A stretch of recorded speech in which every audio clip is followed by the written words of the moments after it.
Assalamualaikum warahmatullahi wabarakatuh. Halo semuanya, kami dari kelompok 7 Psikologi Kepribadian 2 akan memaparkan materi tentang teori stimulus respon dari John Dollard dan Neil E. Miller. Kelompok 7 sendiri beranggotakan dari 6 mahasiswa. Yang pertama ada Haikal Khadafi dengan NIM 43040200130. Yang kedua ada Amara Cika Danesia dengan NIM 43040200144. Yang ketiga ada Ana Emanuela dengan NIM 43040200148. Yang keempat ada Lestari dengan NIM 43040200155. Yang kelima ada Karin Ihda dengan NIM 43040200181.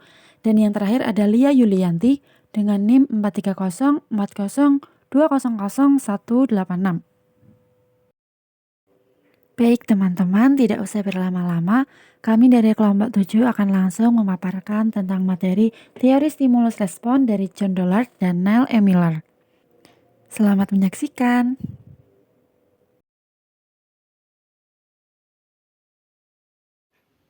Halo semuanya, di sini saya akan menjelaskan biografi dari John Dollard dan Neil A. Miller. Yang pertama ada John Dollard. John Dollard dilahirkan di Menasa, Wisconsin pada tanggal 29 Agustus 1900.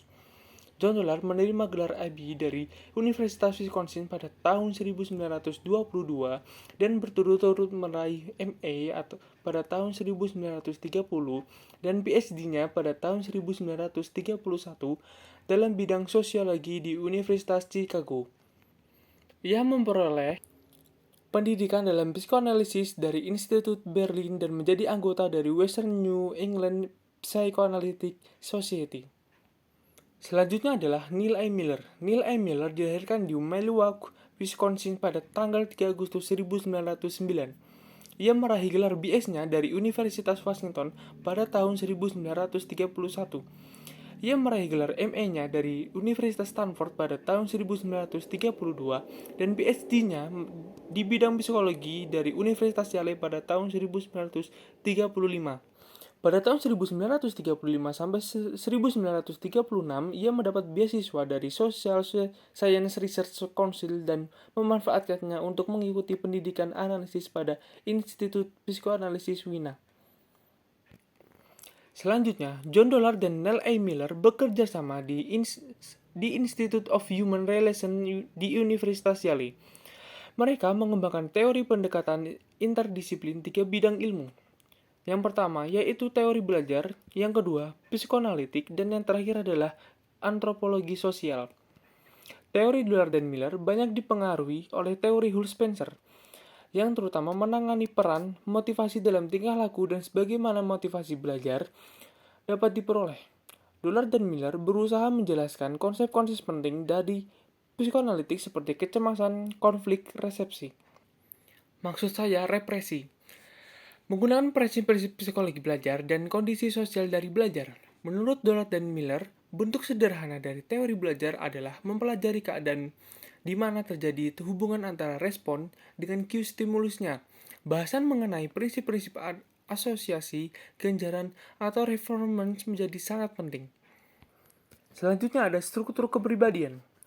Kebiasaan atau habit adalah satu-satunya elemen dalam teori Dollard dan Miller yang memiliki sifat struktural. Habit adalah ikatan atau asosiasi antara stimulus dengan respon yang relatif stabil dan bertahan lama dalam kepribadian. Gambarannya, kebiasaan seseorang tergantung pada kejadian khas yang menjadi pengalamannya. Dollard dan Miller lebih memusatkan bahasanya mengenai proses belajar dan mereka menganggap penting kelompok habit dalam bentuk stimulus verbal atau kata-kata. Dan respon yang umumnya juga berbentuk verbal. Dollard dan Miller juga mempertimbangkan dorongan sekunder atau secondary drive seperti rasa takut sebagai bagian dari kepribadian yang relatif stabil. Selanjutnya, dorongan primer atau primary driver dan hubungan stimulus respon yang bersifat bawaan atau innate juga menyumbang struktur kepribadian, walaupun kurang penting dibandingkan habit dan dorongan sekunder.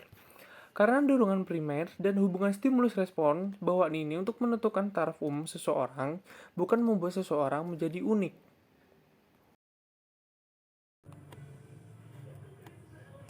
Materi yang kedua itu ada dinamika kepribadian.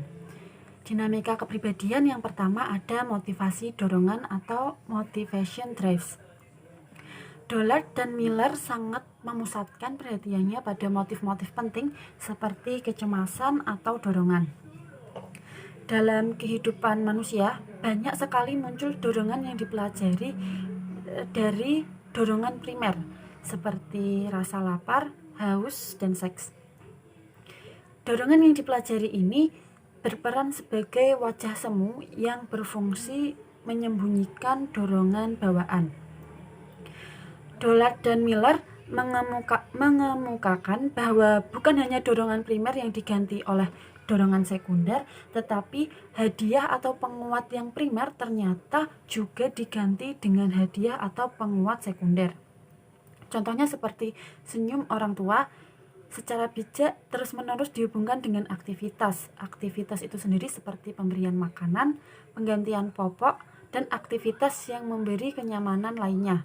Jadi senyum itu sendiri akan menjadi penguat sekunder yang sangat kuat bagi bayi sampai dewasa. Penting diperhatikan bahwa kemampuan hadiah untuk memperkuat tingkah laku itu tidak tanpa batas. Jadi hadiah lama-kelamaan menjadi tidak efektif, kecuali kalau hadiah itu kadang masih berlangsung bersamaan dengan penguat primer. Lalu yang kedua ada proses belajar. Dollard dan Miller menyimpulkan dari eksperimen-eksperimennya bahwa sebagian besar dorongan sekunder yang dipelajari manusia dipelajari melalui belajar rasa takut dan kecemasan. Dollard dan Miller menyimpulkan bahwa untuk bisa belajar, orang itu harus menginginkan sesuatu, mengenalinya, mengerjakannya, dan mendapatkannya. Hal inilah yang kemudian menjadi 4 komponen utama belajar, yaitu yang pertama drive, cue, respon, dan reinforcement. Yang pertama itu drive. Drive adalah stimulus yang berasal dari dalam diri yang mendorong terjadinya kegiatan. Jadi kekuatan drive ini tergantung pada kekuatan stimulus yang memunculkannya. Semakin kuat drive-nya, maka semakin keras usaha tingkah laku yang dihasilkan. Lalu ada drive sekunder atau drive yang dipelajari atau diperoleh berdasarkan drive primer. Jadi sesudah drive sekunder dimiliki, maka drive ini akan memotivasi untuk mempelajari respon baru sebagai fungsi dari drive primer. Kekuatan dari drive sekunder ini tergantung pada kekuatan drive primer dan jumlah reinforcement yang diperoleh.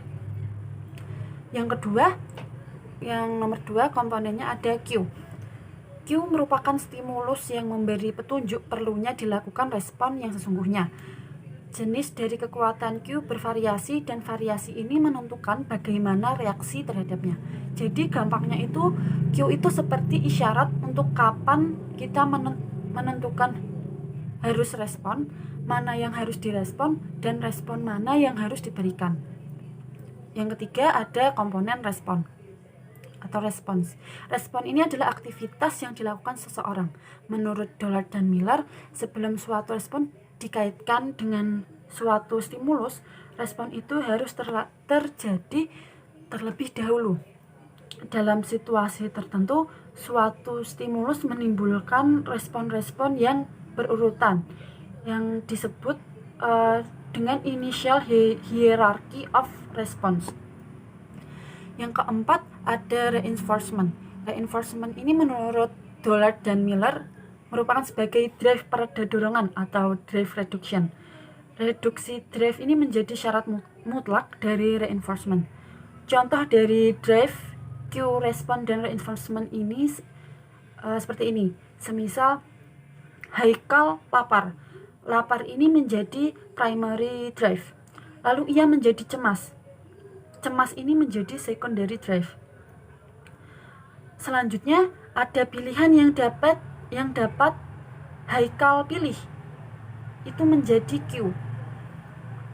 Yang pertama, meminta kepada teman atau membeli ke kantin kampus sendiri. Akhirnya Haikal memilih untuk membeli makan di kantin. Itu merupakan contoh dari respon. Jadi Haikal tidak setelah membeli makanan, makanan, Haikal tidak merasa lapar lagi. Itu merupakan contoh dari reinforcement. Assalamualaikum warahmatullahi wabarakatuh. Perkenalkan, nama saya Ana Emanuela dengan NIM 4304002000148 yang akan melanjutkan materi yang sebelumnya sudah disampaikan. Yang ketiga ada proses mental. Yang pertama ada generalisasi stimulus atau stimulus generalization. Merupakan respon yang dipelajari dalam kaitannya dengan suatu stimulus, dapat dipakai untuk menjawab stimulus lain yang berbentuk atau wujudnya fisiknya itu mirip. Semakin mirip stimulus lain itu dengan stimulus aslinya, maka peluang terjadinya generalisasi tingkah laku, emosi, pikiran, dan sikap itu semakin besar peluangnya. Selanjutnya ada reasoning. Reasoning memungkinkan seseorang menguji alternatif respon tanpa nyata-nyata mencobanya sehingga meningkat proses memilih tindakan. Reasoning juga memberi kemudahan untuk merencanakan, menekankan tindakan pada masa yang akan datang, mengantisipasi respon agar lebih efektif. Selanjutnya bahasa, meliputi ucapan, pikiran, tulisan, maupun sikap tubuh. Bahasa merupakan respon isyarat yang penting sesudah reasoning. Dua fungsi pentingnya sebagai respon isyarat adalah generalisasi dan diskriminasi. Dengan memberi label yang sama terhadap dua atau lebih kejadian yang berbeda, maka terjadi generalisasi untuk meresponnya secara sama. Sebaliknya, label yang berbeda terhadap kejadian yang hampir sama memaksa seseorang untuk merespon kejadian itu secara berbeda pula atau diskriminasi. Diskriminasi akan menimbulkan respon juga berbeda-beda. Perbedaan antar stimulus dipengaruhi oleh faktor sosiokultural. Dollard dan Miller sangat mementingkan peran bahasa dalam motivasi, hadiah, dan pandangan ke depan. Kata mampu dapat membangkitkan drive dan memperkuat atau memberi jaminan. Kata dapat menguatkan tingkah laku sekarang secara verbal dengan menggambarkan konsekuensi masa yang akan datang. Selanjutnya yang keempat ada secondary drive. Menurut Dollard dan Miller, stimulus atau cue apapun sering berasosiasi dengan kepuasan dorongan primer dapat menjadi reinforcement sekunder. Semua drive sekunder dapat dianalisis asosiasinya dengan drive primer. Walaupun terkadang asosiasi itu begitu kompleks sehingga sukar ditemukan jejaknya. Selanjutnya yang keempat ada model konflik. Formulasi tingkah laku konflik dari Dollard dan Miller sangat terkenal. Karena menurut Dollard dan Miller, konflik membuat orang tidak dapat merespons secara normal. Ada 3 bentuk konflik, yaitu konflik approach avoidance atau orang dihadapkan dengan pilihan nilai positif dan negatif yang ada dalam satu situasi. Selanjutnya ada konflik avoidance, yaitu orang dihadapkan dengan 2 pilihan yang sama-sama negatif. Yang ketiga adalah konflik approach, yaitu orang dihadapkan dengan pilihan yang sama-sama positif. Ketiga bentuk konflik tersebut mengikuti 5 asumsi dasar mengenai tingkah laku konflik, yaitu yang pertama ada kecenderungan mendekat. Kecenderungan mendekati tujuan positif semakin kuat kalau orang semakin dekat dengan tujuannya itu. Selanjutnya yang kedua ada kecenderungan menghindar. Kecenderungan menghindar dari stimulus negatif semakin kuat ketika orang lain mendekat dengan stimulus negatif tersebut.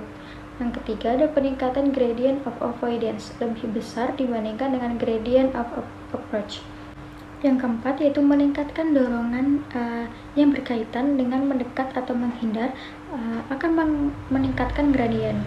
Jadi meningkatnya motivasi akan memperkuat gradien mendekati atau gradien menjauhi pada semua tutup jarak dari tujuan. Yang kelima ada manakala ada 2 respon bersaing, maka yang lebih kuat yang akan terjadi. Selanjutnya ada ketidaksadaran. Dollar dan Miller memandang penting faktor ketidaksadaran, tetapi berbeda dengan Freud. Dollar dan Miller membagi isi-isi ketidaksadaran menjadi dua. Yang pertama, ada ketidaksadaran berisi hal yang tidak pernah disadari, atau seperti stimuli, drive, dan respon yang dipelajari. Juga apa yang dipelajari secara non-verbal dan detail dari berbagai keterampilan motorik. Hanya yang kedua, ada berisi apa yang pernah disadari, tetapi tidak bertahan dan menjadi tidak disadari karena adanya represi. Materi selanjutnya yaitu mengenai perkembangan kepribadian. Terdapat dua perkembangan kepribadian, yaitu yang pertama perangkat innate respon sederhana dan primary process, dan yang kedua yaitu konteks sosial. Perangkat innate respon sederhana dan primary process itu Dollar dan Miller menganggap perubahan dari bayi yang sederhana menjadi dewasa yang kompleks sebagai proses yang menarik, sehingga banyak karyanya yang menjelaskan masalah ini. Bayi memiliki 3 repertoire primitif yang paling penting, yaitu refleks spesifik. Bayi memiliki refleks yang spesifik kebanyakan berupa respon tertentu terhadap stimulus atau kelompok stimulus tertentu. Yang kedua yaitu refleks bawaan yang hierarki.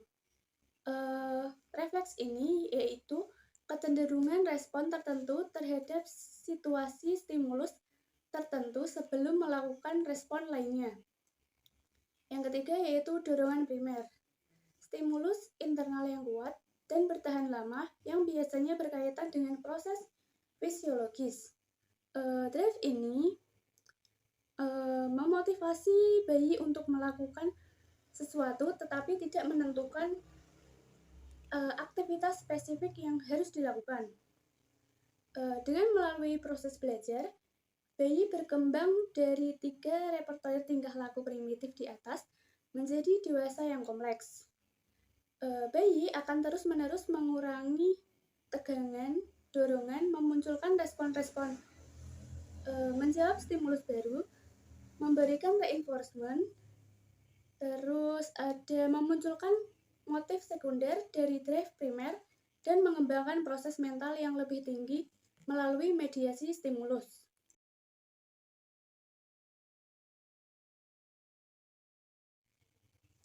Perkembangan kepribadian yang kedua yaitu mengenai konteks sosial. Kemampuan memakai bahasa dan respon isyarat sangat dipengaruhi oleh konteks sosial di mana individu tersebut berkembang. Sebagian besar interaksi anak dengan lingkungannya berkenaan dengan bagaimana menghasilkan simbol komunikasi verbal, serta bagaimana memahami simbol verbal produk dari orang lain. Bahasa itu merupakan produk sosial, dan kalau proses bahasa itu penting, lingkungan sosial juga pasti penting dalam perkembangan kepribadian. Dollar dan Miller menekankan saling ketergantungan antara tingkah laku dengan lingkungan sosial kultural. Ditunjukkan dengan bagaimana psikolog memberikan prinsip belajar yang membantu ilmuwan sosial memperhitungkan secara sistematik event kultural yang penting. Sebaliknya, ilmuwan sosial membantu teoritis belajar menyesuaikan prinsip-prinsip belajar dengan pengalaman nyata manusia yang menjadi kondisi belajar. Bagi Dollar dan Miller, prinsip belajarnya dapat diterapkan lintas budaya. Mereka yakin bahwa tingkah laku yang dipengaruhi oleh masyarakatnya. Selanjutnya adalah situasi pembelajaran. Seperti teori psikoanalitik, Dollar dan Miller juga menganggap bahwa 12 tahun kehidupan awal sangat penting dalam menentukan tingkah laku dewasa. Dollar dan Miller juga mengemukakan 4 hal yang mudah menimbulkan konflik dan gangguan emosi. Yang pertama adalah situasi makan. Pemberian makanan yang memuaskan dapat menjadi dasar belajar sikap sosial dan cinta. Yang kedua adalah pendidikan kebersihan. Belajar mengontrol urinasi dan defekasi merupakan tugas yang kompleks bagi bayi. Anak yang gagal atau lambat menguasai keterampilan tersebut cepat dihukum oleh orang tuanya sehingga mengembangkan asosiasi orang tua dengan hukuman. Yang ketiga adalah pendidikan seks. Tabu mengenai masturbasi membuat anak merasa sangat berdosa setelah melakukannya. Bersumber dari orang tua yang menanamkan dalam diri anak kecemasan dalam seks. Yang keempat dan yang terakhir adalah pengendalian marah dan agresi. Apabila anak marah, orang tua seringkali juga lebih memarahinya atau bahkan menghukum sehingga anak akan meredam rasa amarahnya. Hal tersebut membuat kepribadian anak tidak berkembang.